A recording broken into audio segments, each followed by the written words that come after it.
Mercenary chief Evgeni Prigosian led an armed rebellion against the Russian military and walked free.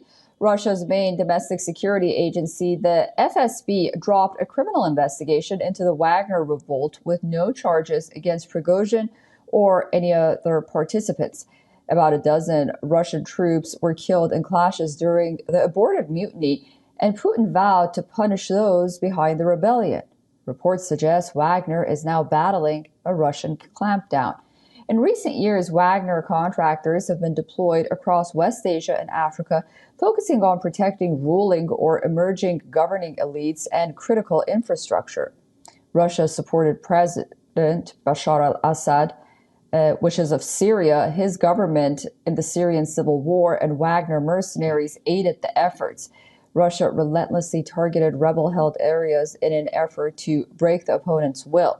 Reports suggest Wagner fighters and their officers in Syria have been targeted following the failed mutiny.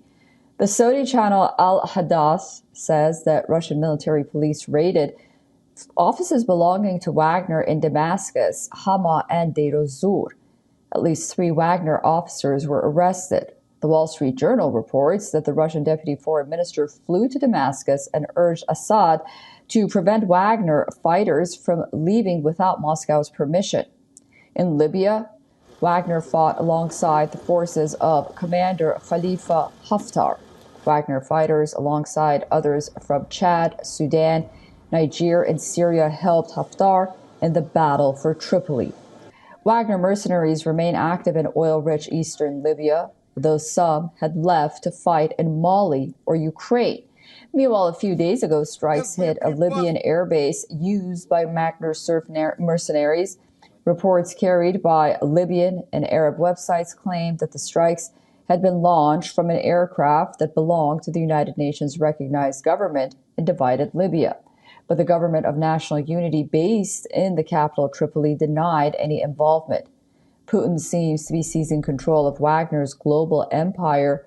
Is it payback time for the mercenary group? Well, for more on this story, we were earlier joined by Peter Kuznick from Washington, D.C. He is the director of the Nuclear Studies Institute at American University, and I'm told that Peter is actually with us. Thank you so much for joining us on WION, Peter. So this sort of rift between Wagner and Vladimir Putin, how concerning is this at this point? Well, it was a lot more concerning last week when Wagner had almost 10,000 troops in Russia moving toward Moscow. At this point, it's less concerning for Putin and for Russia. There are reports that the Russians have been cracking down on Wagner. We don't know for sure where Pregosian is.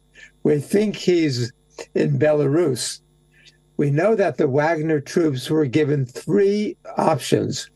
One was to join the Ministry of Defense, the Russian army. Another was to go with Pregosian to Belarus, where Lukashenko said he had given them their own base there. And a third was to return to Russia. There is an incentive for the Wagner troops to not join the Russian military. The estimates are that they were being paid twice as much by Prigozhin as they would be paid as members of the Russian military. These are mercenaries. They're motivated, at least in part, by getting paid. And the Russian military is not offering the levels of pay that they were getting previously. So some have stayed in Ukraine, we think. Some are in Russia. Some are in Belarus. Some have stayed in Mali and the Central African Republic and Syria. So we don't have a lot of good information about this.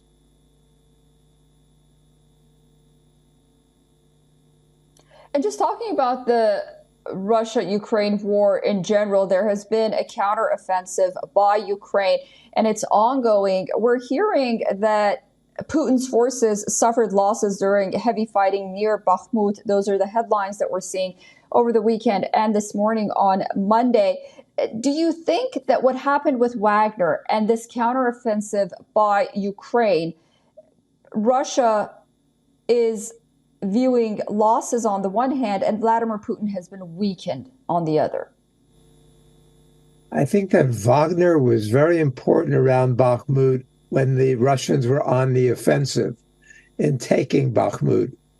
I don't think Wagner is nearly as significant when the Russians are on the defensive and defending Bakhmut and the rest of that area. The Russians have had 6 months to dig in, to prepare for the defense, to prepare against the Ukrainian counteroffensive. They've got tunnels. They've got lines. A lot of it looks like World War I trench warfare. Shocking. More than 100 years later, we're back to that. But the Russians are heavily fortified, well dug in. The estimate is that the aggressive force, the Ukrainians, need to have a 3-to-1 military advantage. The Russians are heavily dug in, heavily fortified, and it's very difficult for the Ukrainians to make headway. They are going into a buzzsaw. Both sides are losing a lot of soldiers in this fighting. And what looks like we might be in for this kind of stalemate for months and months if this continues.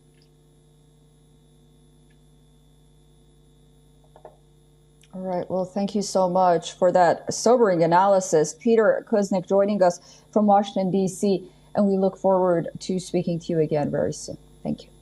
My pleasure.